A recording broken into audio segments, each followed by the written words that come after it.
አምላካችንን እናመሰግናለን። ዛሬ እንድንካፈለው የፈለኩትን ክፍል እናነብና ጸልየን እንጀምራለን ማለት ነው። ዛሬ እንድንካፈለው የፈለኩት ክፍል ያለው ኤፌሶን ምዕራፍ 4 ላይ ከቁጥር 1 እስከ 7 ያለው ክፍል ነው። ኤፌሶን ምዕራፍ 4 ላይ ያለው ክፍል ነው። በጌታ ስም አነበዋለሁ። እንደዚህ ይላል። እንግዲህ በጌታ እስር የሆንኩ እኔ በተጠራችሁበት መጠራታችሁ እንደሚገባ እንድትመላለሱ ዘንድ እለምናችኋለሁ። በትህትና ሁሉና በየዋህነት በትዕግስትም እርስ በርሳችሁ በፍቅር ታገሱ። በሰላም ማሰሪያ የመንፈስ አንድነትን ለመጠበቅ ትጉ።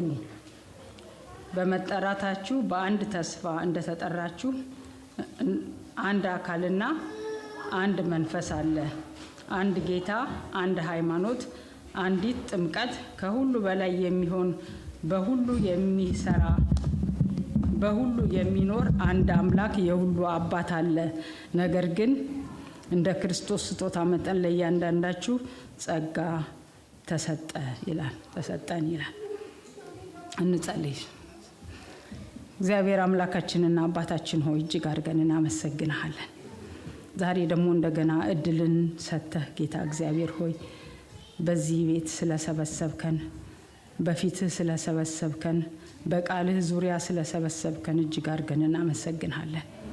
እግዚአብሔር አምላክና አባት ሆይ በፊትህ አለን፣ ካንተ ልንሰማ ካንተ ልንማር ይህንን ጌታ እግዚአብሔር አምላክና አባት ሆይ የእያንዳንዳችንን ልብ የምታውቅ አምላክ እግዚአብሔር አባትና ጌታ ሆይ ዛሬ ደግሞ ከቃልህ እንደገና እንድትናገረን፣ እንደገና እንድታስተምረን፣ እንደገና እንድትመክረን በልጅህ በኢየሱስ ክርስቶስ ስም እንለምንሃለን።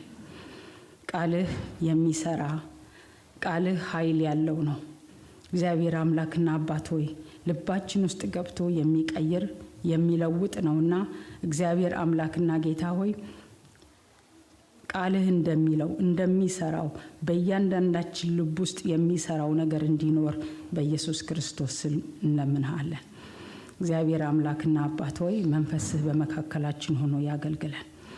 የዘላለም አምላክ እግዚአብሔር ሆይ እኔም በፊትህ የቆምኩህን ባሪያህን ደግሞ እንድታስበኝ እግዚአብሔር አምላክና አባት ሆይ ያንተን የከበረ ቃል ለመናገር በፊትህ ቆሞ ለመናገር የምበቃ እንዳልሆን ታውቃለህና እግዚአብሔር አምላክና ጌታ ሆይ አንተ በምህረትህ እንድታስበኝ፣ አንተ ደግሞ እግዚአብሔር አምላክና አባት ሆይ በውስጤ እንድታልፍ፣ አንተ እንድትናገር በልጅ በኢየሱስ ክርስቶስ ስም እለምንሃለሁ። ክብር ሁሉ ለገናናው ስምህ ይሁን በጌታ በኢየሱስ ክርስቶስ ስም አሜን። አሜን። ዛሬ የምናየው ክፍል የሚጀምረው ቅድም እንዳነበብኩት አሁን እንግዲህ ነው የሚለው። እንግዲህ በሚል ቃል ነው የሚጀምረው። ይሄ ቃል እንግዲህ ሲለን እንግዲህ ምን የሚባል ጥያቄ ያመጣል። እንግዲህ ብሎ በጌታ ስር የሆንኩ እኔ በተጠራችሁበት መጠራት እንደሚገባ ትመላለሱ ዘንድ እለምናችኋለሁ ነው የሚለው። እንግዲህ ሲል ሁል ጊዜ ከበፊት የነበረውን ሐሳብ ማወቅ ያስፈልገናል ማለት ነው። እዚህ ኤፌሶን ላይ ይሄ እንግዲህ የሚለው አገባብ ብዙ ጊዜ የሐዋርያው ጳውሎስ ያጻጻፍ ስልት ነው ማለት እንችላለን። ብዙ እሱ የጻፋቸው ወንጌሎች ላይ እንደዚህ አይነት አገላለጽ ይጠቀማል። ምንድነው የሚያደርገው? መጀመሪያ እግዚአብሔር በክርስቶስ ኢየሱስ ለኛ እየሰራልንን ስራ ይዘረዝርና ይናገራል። ምን እንደተደረገልን፣ ምን እንደተሰራልን፣ ምን እንደነበርን በፊት አሁን ያለንበትን ቦታ ይነግረንና እንግዲህ ደግሞ ይለናል። እንግዲህ ደግሞ ከኛ የሚጠበቀውን ሊነግረን ሲፈልግ እንደዛ ይላል እና እዚህ ኤፌሶን ላይ ስናይ ከመጀመሪያ ከቁጥር 1 ጀምሮ ስናይ ባሉት 3 ምዕራፎች ውስጥ የሚነግረን እግዚአብሔር ለኛ ያደረገውን ነገር ነው። የት እንደነበርን፣ ማን እንደነበርን በፊት እግዚአብሔር በልጁ በኢየሱስ ክርስቶስ ከሰራው ስራ የተነሳ ደግሞ አሁን ያለንበትን ቦታ ይነግረናል ማለት ነው። ከዛ በኋላ ነው ደግሞ እኛ ምንድነው ማድረግ ያለብን የሚለውን የሚነግረን። ክርስትና ከእንግዲህ አይጀምርም ማለት ከአድርግና አታድርግ አይጀምርም። ክርስትና የሚጀምረው ከእምነት ነው። ክርስትና በልጁ በኢየሱስ ክርስቶስ በተሰራው ስራ በማመን ነው የሚጀምረው። ግን ይሄንን ካመንን በኋላ እንግዲህ አለው በእምነት ከጸደቅን በኋላ እንድናረገውና እንዳናረገው የምንመከረው ነገር ወይም የምንታዘዘው ነገር አለው። ግን በመጀመሪያ ከስራ ወይም ከመታዘዝ አይጀምርም ክርስትና። ሐዋርያው ጳውሎስም ሁሉ ጊዜ እንደዚህ ነው የሚጽፈው።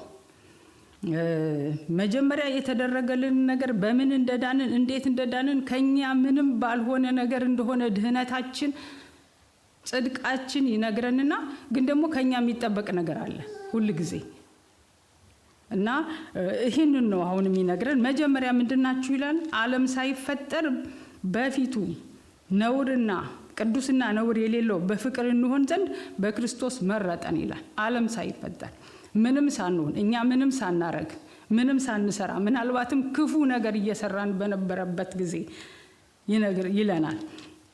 ከዛ ምን ይለናል ደግሞ? እኛ የነበርንበትን ሁኔታ የነበርንበትን የወደቅንበትን አዘቅት ደግሞ ይነግረናል። በበደላችሁና በኃጢአታችሁ ምን ነበራችሁ ይላል? ሙታን ነበራችሁ። ድሮ ሙታን ነበራችሁ። በእግዚአብሔር ሰው ካለ ክርስቶስ ሙታን ነው። ሊንቀሳቀስ ይችላል፣ ግን የሚንቀሳቀስ በመንፈሱ ግን የሞተ ሰው ነው እና ሙታን ነበራችሁ።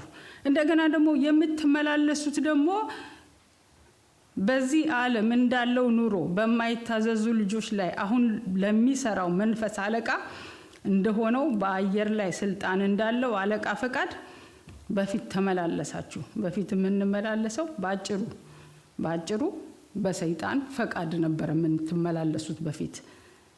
ከዛ ደግሞ እንደገና ምን ይላል ደግሞ? የስጋችሁንና የልቦናችሁን ፍቃድ የስጋችንንና የልቦናችንን ፍቃድ እያደረግን በስጋችን ምኞት በፊት እንኖር ነበር ይላል። በፊት የምንኖር የነበረው የራሳችንን የስጋ የፍላጎት ፍቃድ እየፈጸምን እንኖር ነበረ። እንደዚሁ ሁሉ ያለን ምን ይላል? እግዚአብሔር ይላል እግዚአብሔር በምህረቱ ባለጸጋ ስለሆነ እንዲሁ እንደሆናችሁ ከወደደን ከትልቅ ፍቅሩ የተነሳ በበደላችን ሙታን እንኳ በሆንን ጊዜ ከክርስቶስ ጋር ሕይወትን ሰጠን፣ በጸጋው ድናችኋል ይላል። የተሰራልን ነገር ትልቅ እንደሆነ የተከፈለው ዋጋ ትልቅ እንደሆነ ከኛ ምንም ነገር እንዳልነበረ እኛ በጣም ትልቅ አዘቅት ውስጥ እንደነበርን ከዛ ግን ወተን አሁን ሙታን የነበርነውን ሕይወት እንደተቀበልን ይናገራል። ከዛ ደግሞ ዝቅ ብሎ እናንተ በፊት በስጋ በቃ ርቃችሁ የነበራችሁ ናችሁ፣ ከእግዚአብሔር ርቃችሁ የነበራችሁ ናችሁ። አሁን ግን ምን ይላል? ቀርባችኋል። በማን? አሁንም በክርስቶስ ስራ ቀርባችኋል። ከናንተ የሆነ ነገር ምንም የለም። እኛ እዚህ ቦታ አድርጉት የተባልነው ነገር የለም። እንዲሁ ከወደደን ከታላቅ ፍቅሩ የተነሳ ይሄ ተደረገ ይለናል። ይሄን የተደረገውን ነገር ይዘረዝርልንና እንደገናም ደግሞ ከእግዚአብሔር ጋር የነበረውን የጥል ግርግዳ ኢየሱስ ክርስቶስ በመስቀል ላይ እንዳፈረሰው ይናገራል።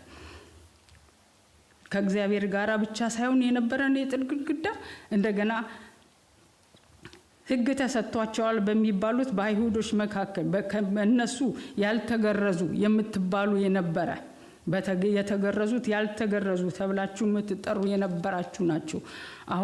አሁን ግን ይላል በመስቀሉ የጥልን ግርግዳ ሰብሮ ከእግዚአብሔር ጋር አስታረቃችሁ። እንደገና ደግሞ እርስ በርሳችሁም ከዚህኛው ነገድ ከዛኛው ነገድ ከዚህኛው ጎሳ ከዛኛው ጎሳ ሳይል ሁላችሁንም በመንፈስ ቅዱስ አድኖ ወደ አንድ መንፈስ ወደ አንድ አካል አመጣችሁ፣ አንድ አደረጋችሁ ይለናል እና ይሄንን አንድነት ይሄንን የመንፈስ አንድነት እንደሰራ ቁጥር 17 ላይ ይናገራል በደንብ እና ወደ የምዕራፍ 2 መጨረሻ ላይ ይናገራል። መጥቶም ርቃችሁ ለነበራችሁ ለእናንተ ሰላምን፣ ርቃችሁ ለነበራችሁ ቀርበውም ለነበሩ ሰላምን የምስራች ብሎ ሰበከ። በእርሱ ስራ ሁላችን በአንድ መንፈስ ወደ አብ መግባት አለንና ይላል። አንድ አካል አድርጎ ወደ ራሱ አስገባን። ይሄን ሁሉ ካደረገ በኋላ እንግዲህ ይላል የሮሜን መጽሐፍ አሁን እኛ ባይብል ስተዲ ሐሙስ ማክሰኞ እያጠናን ነው።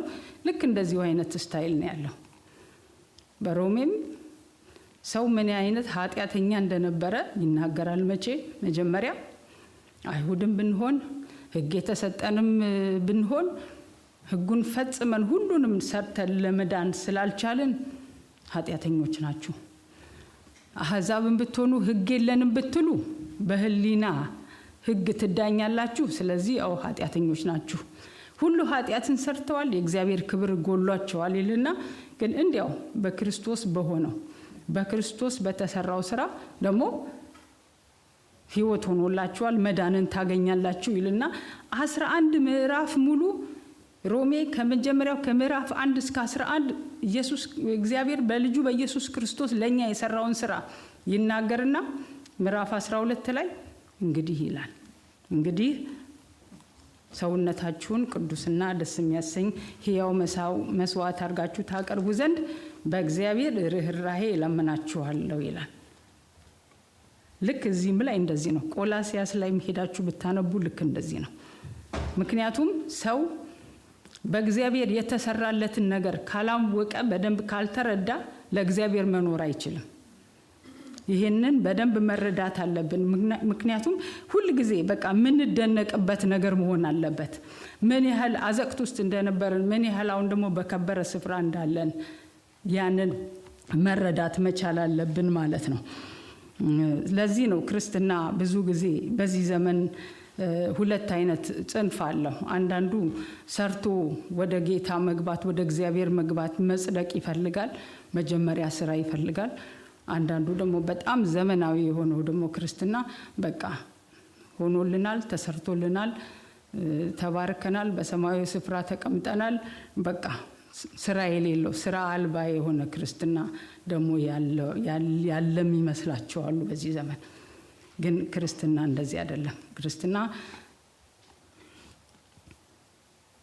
የሚጀምረው በእምነት ነው። ግን ከዛ በኋላ ደግሞ ለተደረገልን ነገር ለእግዚአብሔር የምንመልሰው የምንሰጠው የፍቅር ምላሽ አለ። ያን ነው እንግዲህ ብሎ የሚነግረን። ጸድቃችኋል፣ ከኃጢአት ነፃ ወጥታችኋል፣ ዕዳው ተከፍሎላችኋል፣ የእግዚአብሔር ልጆች ሆናችኋል፣ በመንፈስ ቅዱስ ታትማችኋል፣ በሰማይ የዘላለም ሕይወት ታገኛላችሁ። በዚህ በምድር ደግሞ ነገሮች ሁሉ ይሳኩላችኋል፣ ይሆኑላችኋል። በቃ ሂዱ አይደለም፣ እንግዲህ አለው ሁሉ ጊዜ። ስለዚህ ይህንን እንግዲህ ነው አንዱን የምናየው በዚህ በኤፌሶን መልእክት ውስጥ የተሰጠ የመጀመሪያ ትእዛዝ ነው የምናየው። ምን ይላል? በመጀመሪያ ምን ይላል? ጳውሎስ ሪፈር የሚያደርገው በጌታ ኢየሱስ ክርስቶስ አምኖ መዳንን ሪፈር የሚያደርገው እዚህ ጋር እንደ መጠራት ነው የሚለው። መጠራታችሁ ነው የሚለው። ልክ ከአንዱ ሃይማኖት ወደ ሌላ ሃይማኖት፣ ከአንዱ ድርጅት ወደ ሌላ ድርጅት እንደ መግባት አይደለም የሚያየው። መጠራታችሁ ነው የሚለው። ክርስትና ጥሪ ነው። ተጠርታችኋል፣ ለጥሪው ምላሽ ሰጥታችሁ መጥታችኋል። ግን አሁን እዚህ ምንድነው የሚለው? በተጠራችሁበት መጠራት እንደሚገባ ትመላለሱ ዘንድ ለምናችኋለሁ ይላል። ለዚህ ለተጠራንበት መጠራት የሚመጥን ለተጠራንበት መጠራት ጋር የሚስተካከል አኗኗር ያስፈልጋል ነው የሚለው። በፊት የምንመላለሰው የነበረው ምንኖረው የነበረው ነግሮናል። በማፈቃድ ነው የዚህ ዓለም ገዢ በሆነው ፈቃድ ወይም ደግሞ በልቦናችን በምንፈልገው በስጋችን ፈቃድ ነበረ። አሁን ግን ምን ይላል? አሁን ግን ይሄ ሁሉ ተደርጎላችኋል ካለ በኋላ ለዚህ ለተደረገላችሁ ነገር ለዚህ ለተከፈለው ዋጋ በልጁ በኢየሱስ ክርስቶስ ለተሰራው ስራ የሚመጥን አኗኗር ነው መኖር ያለባችሁ ነው የሚለው። እንደ በፊቱ አይደለም መመላለስ ያለባችሁ ነው የሚለው። ለዚህ የሚመጥር አኗኗር ምንድነው ብለን ስንል ከታች ወረድ ብሎ ይናገራል። እንደሚገባ ትመላለሱ ዘንድ ለምናችኋለሁ ይልና በትህትና ሁሉና በየዋህነት በትዕግስት እርስ በርሳችሁ በፍቅር ታገሱ ይልና በሰላም ማሰሪያ የመንፈስን አንድነት ለመጠበቅ ትጉ። የመጀመሪያው ትእዛዝ እዚህ ውስጥ ይሄ ነው። የመንፈስ አንድነትን ለመጠበቅ ትጉ። ለተጠራንበት መጠራት የሚመጥን አኗኗር የመንፈስን አንድነት እየጠበቁ መኖር ነው።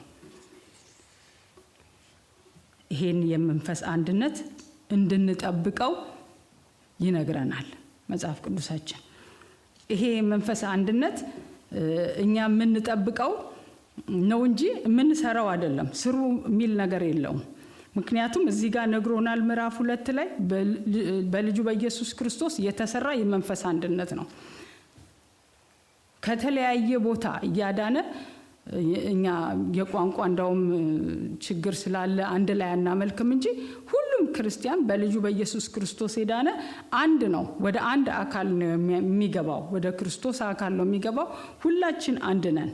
ከየትኛውም ነገድ፣ ከየትኛውም ቋንቋ፣ ከየትኛውም ቦታ ብንመጣ ይሄንን አንድነት ኦሬዲ እሱ ሰርቶታል። ይሄን የተሰራውን አንድነት እናንተ ለመጠበቅ ትጉ ነው የሚለው። ጠብቁት እንኳን ብቻ አይደለም፣ ትጋት የሚያስፈልገው እንደሆነ ነው የሚናገረው። ለመጠበቅ ትጋት ያስፈልጋል። የሚከፈል ነገር አለ ማለት ነው። ያስከፍላል ዋጋ ማለት ነው። እና ይሄንን የመንፈስ አንድነት ለመጠበቅ ትጉ። ይሄ የመንፈስን አንድነት ለመጠበቅ እየተጉ መኖር ለተጠራችሁበት መጠራት የሚመጥን አኗኗር ነው የሚለው። እና ይሄ የመንፈስ አንድነትን ለምንድን ነው የሚጠበቀው? ለምንድን ነው በጣም እንደዚህ እንድንጠብቀው መጽሐፍ ቅዱሳችን የሚነግረን?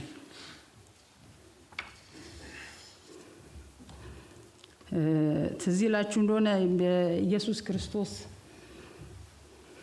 አገልግሎቱን ጨርሶ ወደ መስቀል ከመሄዱ በፊት ወደ አባቱ የጸለየው ጸሎት አለ። ዮሐንስ 17 ላይ ሄደን ብናነብ እንደዚህ ይላል።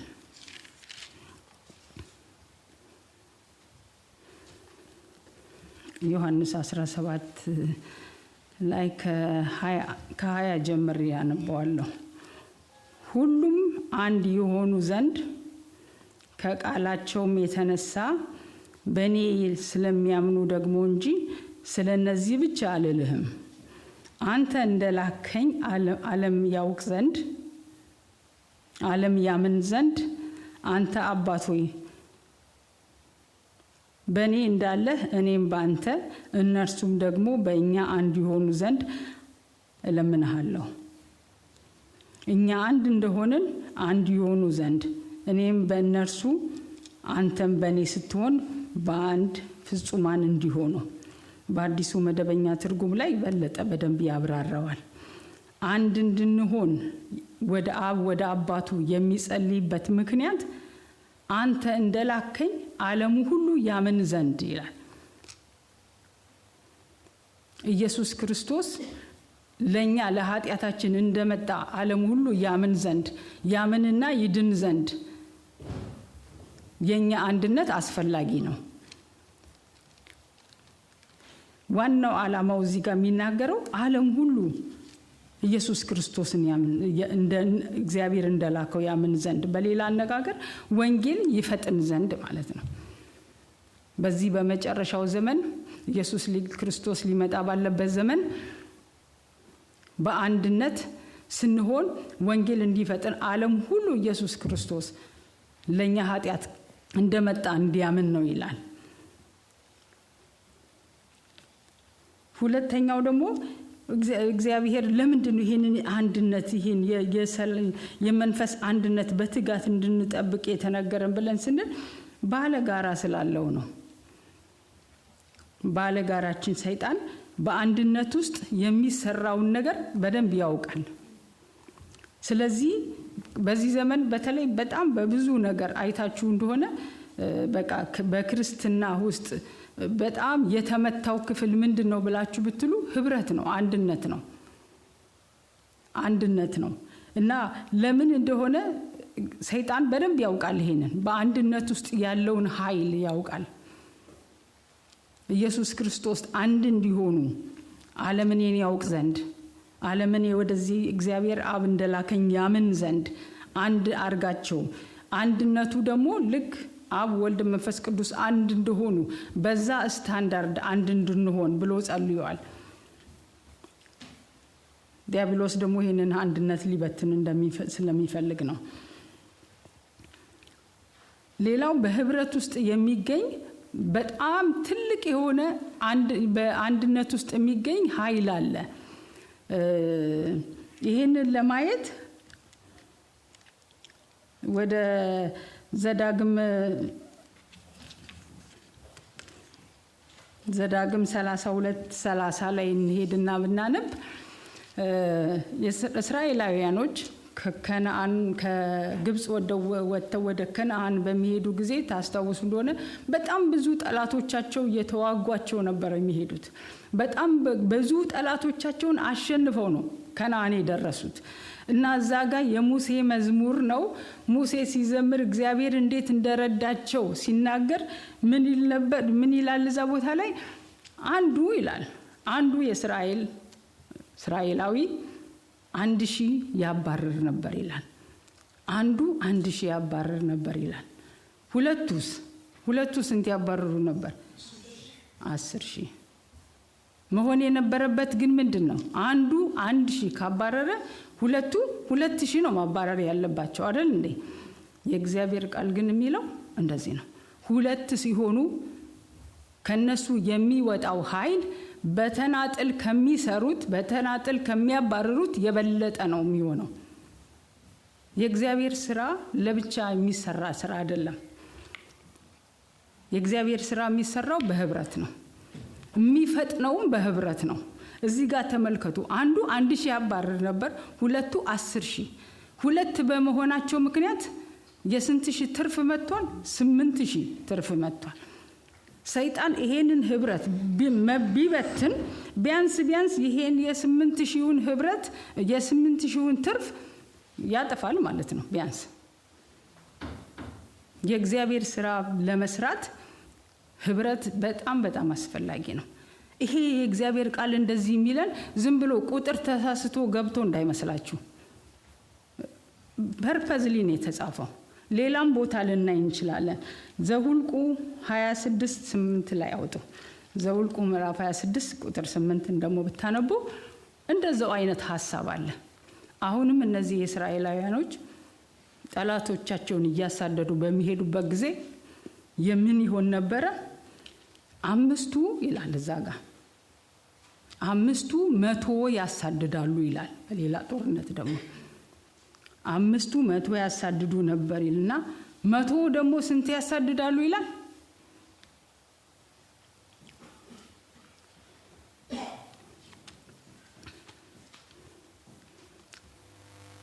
ዘኍልቍ 26:8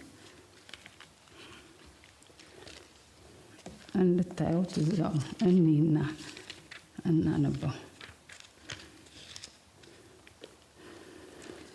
ከቁጥር 7 ጀምሮ አነበዋለሁ። ጠላቶቻችሁን ታሳድዳላችሁ፣ በፊታችሁም በሰይፍ ይወድቃሉ። ከእናንተም 5 100ን ያሳድዳሉ፣ 100ም 10,000 ያሳድዳሉ። ጠላቶቻችሁን በፊታችሁ በሰይፍ ይወድቃሉ ይላል። 5 ስንት ያሳድዳሉ? 100። በ5 አድርገናቸው 100ን ብናስቀምጣቸው በ100 ውስጥ ስንት 5 አለ? 25 አለ። 20ው ልክ እንደዚሁ 100 ሆኖ ቢያሳድዱ 2000 ነው የሚያሳድዱት። ግን አንድ ላይ 100 ሆኖ ሲያሳድዱ ምን ይላል? 10,000። በህብረት ውስጥ የእግዚአብሔር ስራ በቀለጠፈ ሁኔታ ይከናወናል። እግዚአብሔር ይሄን ሲያቅ ነው አድኖን ዝም ብሎ ለየብቻችን አልተወንም። ከዳንን በኋላ ወደ ህብረት እንድንመጣ አንድ አካል እንድንሆን ያደረገበት ምክንያት አንድ ላይ ነው ስራው ለመስራት የሚቻለው። የእግዚአብሔርን ስራ በህብረት ሲሆን በተናጥል ከምንሰራው እጅግ በፈጠነ ሁኔታ የእግዚአብሔርን ስራ ለመስራት ለዚህ ነው አንድ እንዲሆኑ ብሎ ጸለየ። ለምን አንድ ሲሆኑ ዓለም እግዚአብሔር እኔን እንደላከኝ ዓለም ሁሉ ያውቃል። አንድ ሆኖ በህብረት ሆኖ ሲሰራ ወንጌል በፍጥነት ይዳረሳል። የሚሞቱ ሰዎች ወይም የሚጠፉ ሰዎች ይቀንሳሉ፣ የሚድኑ ሰዎች ይጨምራሉ። ለዚህ ነው ይሄንን የመንፈስ አንድነት ለመጠበቅ ትጉ የተባለው። ብዙ ቦታ የእግዚአብሔር ቃል ስለ ህብረት ይናገራል። ይሄንን ለመጠበቅ ይሄንን የመንፈስ አንድነት ለመጠበቅ የሚተጋው ማን ነው ብለን ያልን እንደሆነ ሁሉ ነው የሚለው። የተጠራ ሰው ሁሉ የሽማግሌዎች ስራ፣ የዲያቆናት ስራ ወይም የአገልጋዮች ስራ አይደለም። ይህን የመንፈስ አንድነት መጠበቅ የሁሉ አምኖ ድኖ ወደ ቤቱ የመጣ ሰው ሁሉ ኃላፊነት እንደሆነ ይናገራል። ምክንያቱም በዚህ ውስጥ የሚሰራ ስራ ስላለ በህብረት ውስጥ ዝም ብሎ ቀላል ነገር አይደለም። ዝም ብሎ ለመሰባሰብ አይነት በቃ ሶሻላይዜሽን አይደለም ህብረቱ። ከዛ ባለፈ የእግዚአብሔር ኃይል የሚገለጥበት የእግዚአብሔር ስራ የሚቀላጠፍበት ህብረት ስለሆነ ነው። ስለዚህ ይሄንን ሰላም ለመጠበቅ ይሄንን የመንፈስ አንድነት ለመጠበቅ እንደሚገባ መመላለስ ያስፈልጋል ማለት ነው።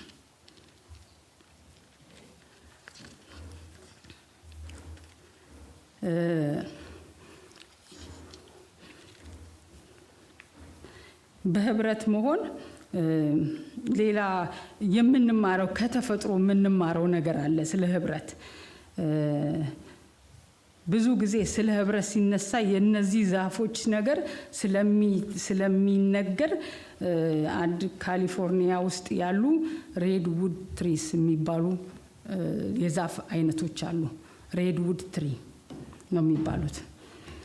እነዚህ ዛፎች በጣም በቁመታቸው ረጃጅም ናቸው። ከዓለም አንደኛ ረጅሙ ዛፍ የት ነው ያለው ቢባል ካሊፎርኒያ ነው ያለው። የነዚህ ዛፍ ዝርያ ነው። እንደዚህ አይነት ዛፍ ነው። ሬድ ውድ ትሪ ነው። ገብታችሁ ጎግል አድርጋችሁ እዩት። በጣም ረጃጅም ናቸው። በጣም ረጅሙ ዛፍ 380 ፊት ርዝመት አለው። በርዝመታቸው ብቻ ሳይሆን እነዚህ ዛፎች የሚታወቁት ደግሞ ረጅም ዘመን በመኖርም ይታወቃሉ። እስከ 2500 ዓመት እድሜ ያላቸው ዛፎች እንዳሉ ይታወቃሉ። እና እነዚህ ዛፎች ረጅም ዓመት የሚኖሩበትና በጣም የሚያድጉበት ሚስጥር ምንድነው ሲባል ብዙ ጊዜ በሲቪል ኢንጂነሪንግ ህግ ራሱ አንድ ህንጻ ወደ ላይ ለሚኖረው ቁመት ወደ ታች መሰረቱ ጥልቅ መሆን አለበት አይደል? ለግራውንድ ፕላስ 1 የሚሆን መሰረት ግራውንድ ፕላስ 10 ምናምን አይሰራበትም። ስለዚህ እንደ ፎቁ ርዝመት ወደ ውስጥ መሰረቱም እንደዛው መሆን አለበት። እነዚህ ዛፎች ግን ይሄንን ህግ አይከተሉም። ይሄንን ህግ ይሽራሉ። የነዚህ ዛፎች የሩት ሲስተም እንደዛ አይደለም፣ ጥልቅ አይደለም። በጣም ሻሎና ወደ ጎን አድገው እርስ በራሳቸው ካለ የነሱ አይነት ዛፍ ጋራ ስራቸው ተቆላልፎ ነው ወደ ጎን የሚሄደው። እየተቆላለፉ ነው የሚሄዱት። ስራቸውን ገብታችሁ ብታዩት በጣም ነው የሚገርመው። በጣም የተቆላለፈ ነው ያለው እና ይሄ አይነቱ እርስ በርስ መያያዛቸውና መደጋገፋቸው ወደ ላይ ለማደጋቸውም እንደገናም ደግሞ የተፈጥሮ አደጋ የመሬት መንቀጥቀጥም ጎርፍም ምንም ሲመጣ ካሊፎርኒያ ደግሞ የምታውቁት ነው። ብዙ ጊዜ እንደዛ አይነት ዲዛስተር አለ።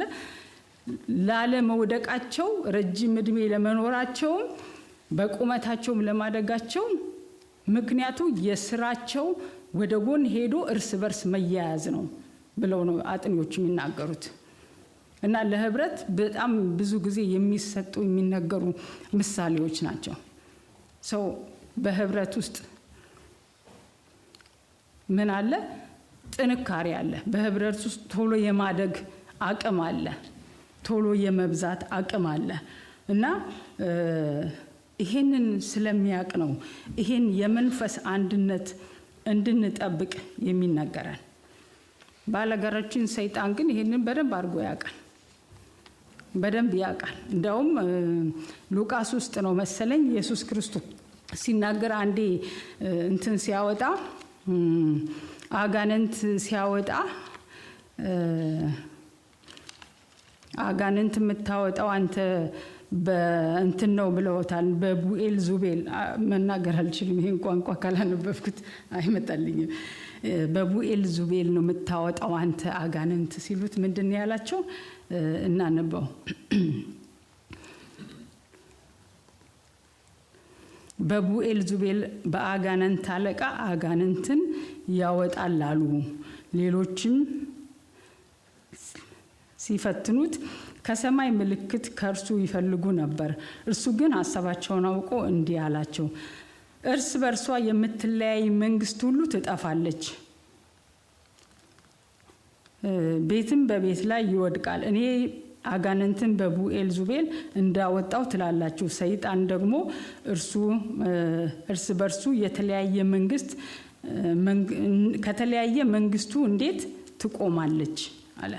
ሰይጣን እርስ በርሱ መንግስቱ አይለያይም።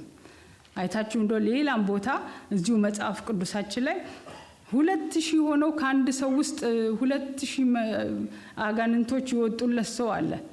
2000 ሆነው በአንድ ሰው ውስጥ ነበሩ። ሰይጣን የህብረትን ጥቅም ያውቃል። በእኛ ደግሞ ዙሪያ ሁል ጊዜ በዙሪያችንም የሚያንዣብበው ህብረትን ለመበተን ነው። ምክንያቱም በህብረት ውስጥ ያለውን ኃይላችንን ያውቃል። በህብረት ውስጥ የሚሰራውን የእግዚአብሔርን ስራ ጥንካሬ ያውቃልና። ስለዚህ ምን ይላል እዚህ ጋር? በሰላም ማሰሪያ የመንፈስን አንድነትን ለመጠበቅ ትጉ ይላል። የመንፈስ አንድነትን ለመጠበቅ እንዴት ነው የምንተጋው? ምንድነው ማድረግ ያለብን ብለን ስንል እዚሁ ጋር ከፍ ብሎ ጳውሎስ የዘረዘረልን ባህሪያት አለ። ባህሪ ያስፈልጋል፣ የሚሰራ ባህሪ ያስፈልጋል። እነዚህ ባህሪያቶች የመንፈስን አንድነት ጠብቀን ለመኖር የምንችልበት ባህሪያቶች ናቸው። ምን ይላል? መጀመሪያ በትህትና፣ በአዲሱ መደበኛ ትርጉም ላይ ትሁታን ሁኑ ይላል አይደል? እዚህ ጋር ምንድነው ትህትና? ትህትና በዚህ ዘመን ብዙም የሚፈለግ ቋንቋ የሚፈለግ ቃል አይደለም አይደል? በተለይ በቃ በዚህ ዘመን ራስህን አሳይ፣ ራስህን ግለጽ፣ እንዴ ራስህን መናገር አለብህ ስለ ራስህ በሚባልበት ዘመን ትህትና በጣም በቃ የኋላ የቀረ ነገር ነው። የደካማነት ምልክት ነው። በዚህ ዘመን በተለይ በዚህ በሰለጠነው ዓለም በጣም ይበረታታል ሰው ራሱ በቃ ያለውን ነገር አውጥቶ እንዲናገር እንዲነኝ እንዲል። ኢየሱስ ክርስቶስ መጥቶ ነው ስለ ትህትና ያሳየን በደንብ እንጂ ዓለምን ካየን ትህትና የሚፈልግ ነገር አይደለም። ምክንያቱም ትህትና ምን ማለት ነው? ዝቅ ማለት ነው። ዝቅ ማለት ያለን ነገር እንዳለ ሆኖ ማንነት እንዳለ ሆኖ ዝቅ ማለት ከባድ ነው። ማንነት ከሌለ ዝቅ ማለት ቀላል ነው። ግን የሆነ ከፍ ያለ ማንነት ካለን፣ ስልጣን ካለን፣ ሁሉ ነገር ካለን፣ ዕውቀትም ካለን ዝቅ ማለት ይከብዳል። ኢየሱስ ክርስቶስ ግን እንደዛ ነው ያደረገው። በዛ ፊልጵስዩስ 2 ላይ እንደነ ያደረገው አምላክ እንደሆነ አምላክነቱ ሳይሻር አምላክነቱን ሳይጥል ነው መጥቶ በግርግም በበረት የተወለደው። አምላክነቱን ዛስ አስቀምጦ ሰው ሆኖ ቢሆን እንኳን አይደንቀንም። ሰውም አሁን ለማመን የተቸገረው ብዙ ሰዎች በቃ አምላክ ሆኖ እንዴት በመስቀል ላይ ይሞታል? አምላክ እንዴት ይሞታል? አምላክ እንዴት መጥቶ እዛ በረት ውስጥ ከፈለገ በቤተ መንግስት መወለድ ሲችል እንዴት መጥቶ ግርግም ውስጥ ተወለደ? ምን ይለናል? ፊልጵስዩስ ላይ ሄደን እናንበው።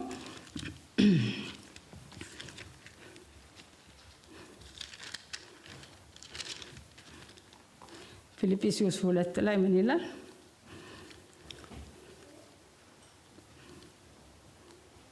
በክርስቶስ ኢየሱስ የነበረ ይህ ሐሳብ ደግሞ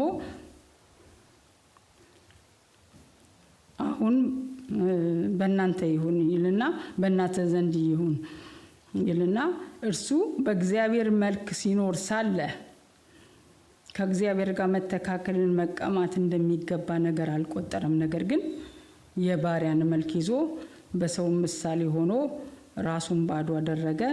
በምስሉም እንደ ሰው ተገኝቶ ራሱን አዋረደ፣ ለሞትም ይኸውም የመስቀልን ሞት እንኳ የታዘዘ ሆነ ይላል። በእግዚአብሔር መልክ ሲኖር ሳለ የባሪያን መልክ ያዘ፣ ራሱን ባዶ አደረገ።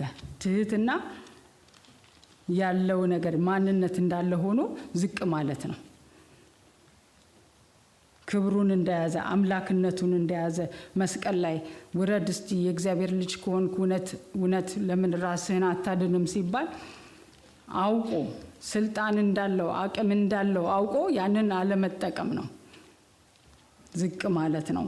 እና ይሄ ትህትና ከሌለ የመንፈስ አንድነትን በጠብቆ በህብረት ውስጥ መኖር ከባድ ይሆናል ማለት ነው። ይሄ ኢየሱስ ክርስቶስ ባህሪያት ናቸው እዚህ ጋር የዘረዘረልን በሙሉ። ሌላው እዛው ፊልጵስዩስ 2 ውስጥ ምን ይላል? 2:3 ላይ ባነበው አንድ ፍቅር፣ አንድም ልብ፣ አንድም ሐሳብ ይሁንላችሁ ይልና ለወገኔ ይጠቅማል በማለት ወይም በከንቱ ውዳሴ ምክንያት አንድስ እንኳን አታድርጉ፣ ነገር ግን እያንዳንዱ ባልንጀራው ከራሱ ይልቅ እንዲሻል በትህትና ይቁጠር ይላል። በትህትና ይቁጠር ይላል። ባልንጀራዬ ከኔ ይሻላል ብሎ ማለት ይሄንን ማለት የሚቻለው ትህትና ሲኖር ነው። ባልንጀራው ከሱ እንዲሻል ይቁጠር። ለሌሎች ቫልዩ መስጠት፣ የሌሎችን ቫልዩ ከፍ ማድረግ የሚቻለው በትህትና ነው። ሁሉም ራሱን ማሳየት ብቻ ከሆነ የሚፈለገው አንድነት ሊመጣ አይችልም። ደግሞም እውነት ነው። በሆነ ነገር ካጠገባችን ያለው ሰው ከኛ ይሻላል በሆነ ነገር። ምክንያቱም ሰው ሙሉ አይደለም ራሱ። ምናልባትም በብዙ ነገር ሊበልጠን ይችላል። ግን እንደው ቢያንስ በሆነ ነገር ከኛ አጠገባችን ያለው ሰው ይሻላል። እኛም እንደክብበት አጠገባችን ያለው ሰው ደግሞ እሱ ደግሞ የሚበረታበት ነገር ይኖረዋል። እንደዚህ ብለን ካላሰብን እኔ በቃለሁ በቃ እኔ ብለን ማሰብ እንዳናስብ በትህትና ግን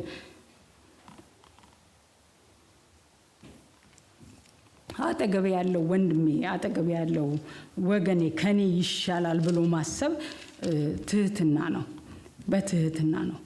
ስለዚህ እንደዚህ ብለን ማሰብ እንድንችል እግዚአብሔር ይርዳን።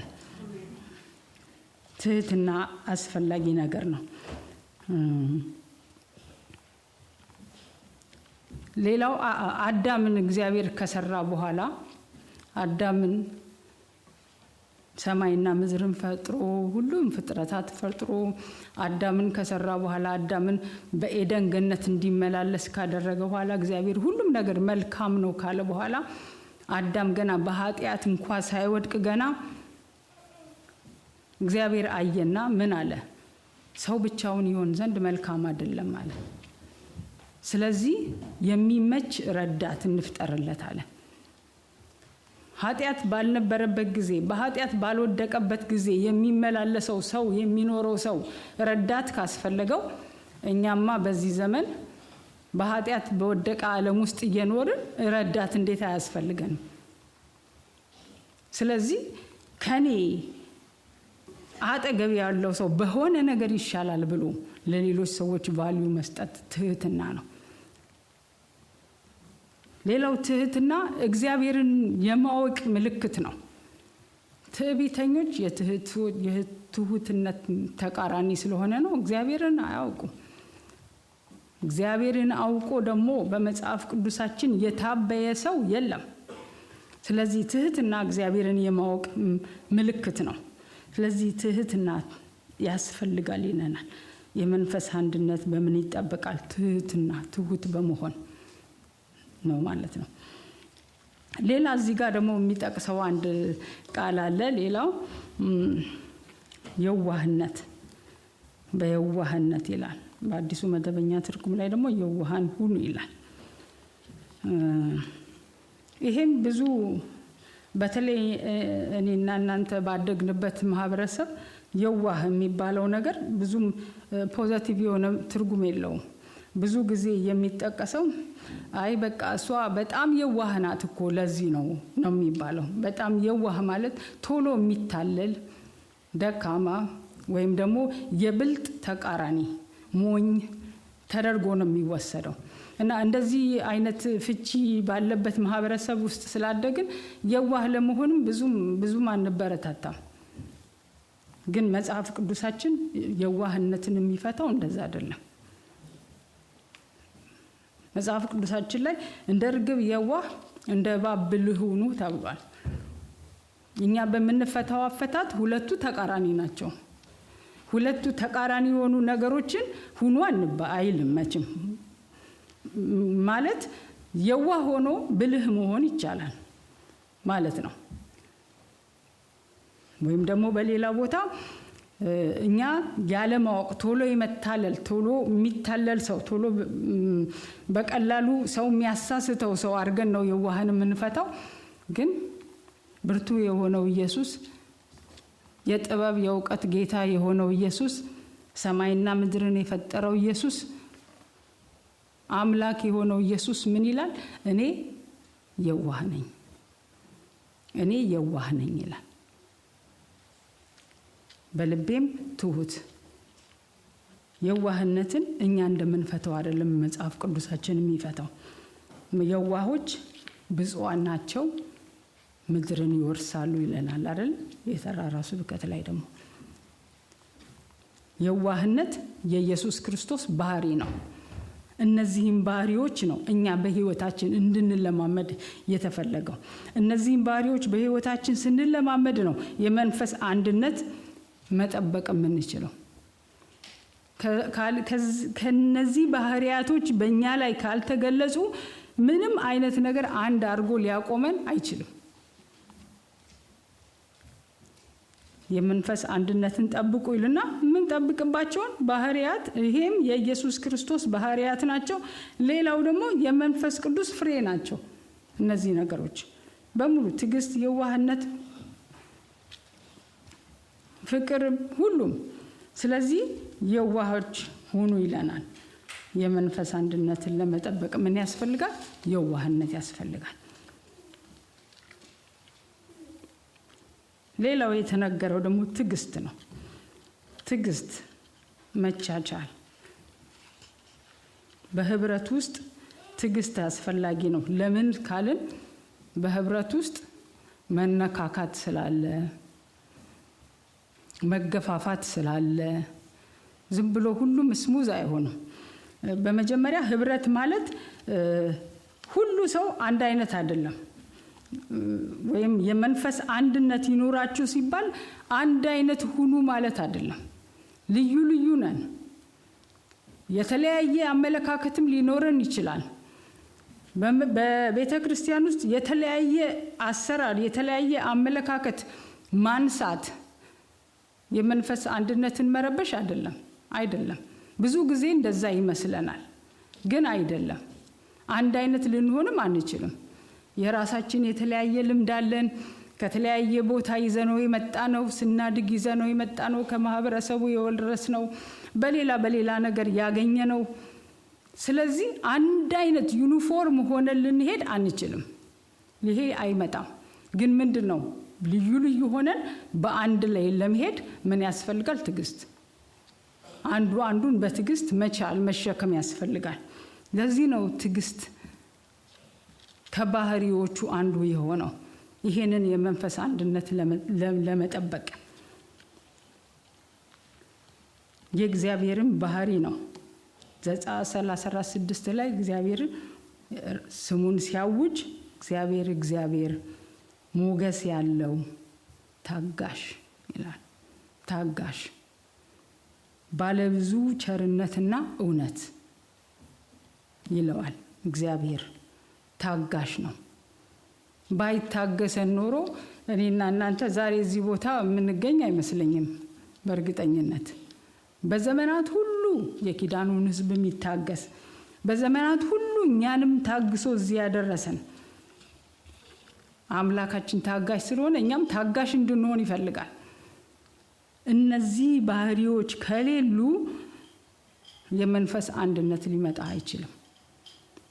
እነዚህ ባህሪዎች የኢየሱስ ክርስቶስ የአምላካችን ባህሪዎች በህይወታችን መለማመድ ስንጀምር እነዚህን ባህሪዎች ማወቅ ብቻ ሳይሆን መለማመድም ስንጀምር ብቻ ነው ህብረት ሊመጣ የሚችለው። በህብረት ውስጥ ያለውን ጥቅም ደግሞ አይተናል። ለተጠራንበት ዓላማ እንደሚገባ ለመስራት የኛ አንድነት አስፈላጊ ነው። ወደታች ዝቅ ያለን እንደሆነ ምን ይናገራል? አንድ ተስፋ እንዳለን፣ አንድ አካል እንደሆነን፣ አንድ መንፈስ እንደተሰጠን፣ አንዲት ሃይማኖት እንዳለን፣ ብዙ ነገሮቻችን አንድ እንደሆኑ፣ የቆምንበት ነገር የተመሰረትንበት ነገር አንድ እንደሆነን ይናገራል። ትክክል ነው። አንድ ነው። የእምነት መሰረታችን አንድ ነው። ግን እነዚህ ነገሮች በሙሉ እነዚህ ዶክትሪኖች በሙሉ ወደ ምድር አውርዶ በተግባር ለማከናወን ባህሪ ይጠይቃል። እነዚህ አይነት ባህሪዎች ይጠይቃሉ። አለዛ ዶክትሪኖቹ ቢኖሩ ያው ታያላችሁ ደግሞ በዚህ ዘመን ያለው አንዳንድ ቤተክርስቲያን ሲለያዩ በጣም ትንንሽ ሆኖ ተከፋፍሎ ሲለያዩ ቆይ አንድነት አንድ አይደለም፣ እምነታችሁ አንድ ነው። ቆይ በስላሴ ላይ ያላችሁ አመለካከት ምንድነው? አንድ አይነት ነው። ቆይ ኢየሱስ ክርስቶስ ማንነት ላይ ያላችሁ አመለካከት አንድ ነው። በመንፈስ ቅዱስ አሰራር ላይ ያላችሁ አመለካከት አንድ ነው። በህይወትስ ቦክስ ነው። ምንም አንድ የሚያለያይ ነገር ሳይኖር ግን ምንድነው ባህሪዎች የክርስቶስን ባህሪ በራሳችን ህይወት ስላልተለማመድን እነዚህን ዶክትሪኖች በተግባር ለመተርጎም አንችልም። ምን እንደሚያጣላ አይታወቅም። አንድ ነው ሁሉ መሰረተ እምነቱ ሁሉ በጣም አንድ ነው ሁሉም አንድ ነው። ቲክ ይደረግና በህይወት ላይ ግን እንደዛ አይደለም። ስለዚህ ነው ጳውሎስ ያስቀመጠው መጀመሪያ እነዚህ ባህሪያቶች እነዚህን ባህሪያቶች ልንለማመድ ያስፈልጋል። እነዚህ ባህሪያቶችን ስንለማመድ ነው ህብረት ሊኖር የሚችለው። ይህንን ህብረት ደግሞ እንድንጠብቅ ታዘናል። ትእዛዝ ነው እዚህ ጋር ያለው። ስለዚህ ከምዕራፍ 1 እስከ ምዕራፍ 3 ድረስ የተሰራው በልጁ በኢየሱስ ክርስቶስ የተደረገልን የተከፈለውን ዋጋ ስናስብ ይሄንን ባህሪ ተለማምደን በህይወታችን ተርጉበን መኖር ለዛ የሚያንስ ምላሽ አይደለም። እንደውም የሚያንስ ምላሽ ነው፣ የሚበዛ አይደለም። ከኛ የሚጠበቀው ይሄን ነው። ከኛ የሚጠበቅ የምልልስ ህይወት አለ። ከኛ የሚጠበቅ ነገር አለ ለተደረገልን ነገር መልስ ለመስጠት። ስለዚህ እግዚአብሔር ይሄንን ህይወት እንድንኖረው ይሄንን የተቀበልነውን ነገር ጠብቀን መኖር እንድንችል የእግዚአብሔርን ስራ ሰርተን ወንጌልን አስፋፍተን በዚህ በመጨረሻው ዘመን ክርስቶስ ሊመጣ ባለበት ዘመን ክፋቱ እየተገለጠ እየበዛ በመጣበት ባለበት ዘመን ብዙዎችን ለማሳት በሚጥርበት ዘመን እኛ በህብረት ሆነን ልክ እንደዛ እስራኤላውያኖች እንደሚያደርጉት አንድ ሆነው ሲያባርሩ 1,000 2 ሲሆኑ 10,000 እንደሚሆነው በህብረትን ጥቅም አውቀን በህብረት ለመኖር ራሳችንን ከነዚህ ባህሪዎች ጋር ማለማመድ እነዚህን ባህሪዎች በህይወታችን ለመተርጎም እንድንሞክር እግዚአብሔር ይርዳን። በህብረት ውስጥ ትልቅ ኃይል አለ። እግዚአብሔር ይሄንን ስለሚያውቅ አድኖ ለየብቻችን አልተወንም። አድኖን በህብረት እንድንሆን በህብረት ስራውን እንድንሰራ ይፈልጋል። ስለዚህ ይሄንን የህብረት አንድነት ለመጠበቅ ደግሞ በትህትና፣ በየዋህነት፣ በትዕግስት፣ በፍቅር ምንም ልዩ ሐሳብና አመለካከት ቢኖረንም ተቻችለን ተነጋግረን በንግግር ፈተን አብረን የእግዚአብሔርን ስራ በዚህ በመጨረሻው ዘመን ለመስራት እንድንችል እግዚአብሔር አምላካችን ይርዳን። ስለ ሁሉ ተመስገን።